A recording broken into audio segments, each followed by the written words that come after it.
Ikatro nga.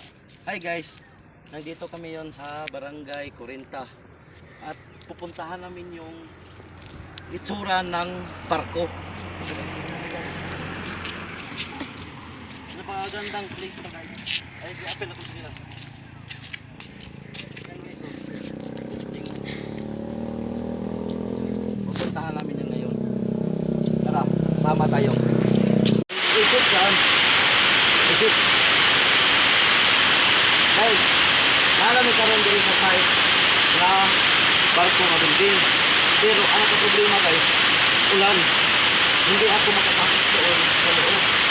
Kasi nababasa ako guys. Ang basa namin guys.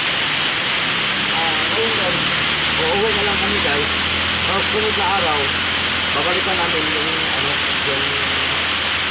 ginawang barko para makapasok kami doon sa loob. Sa next day, baka may araw na papasok kami sa loob. Bye bye guys.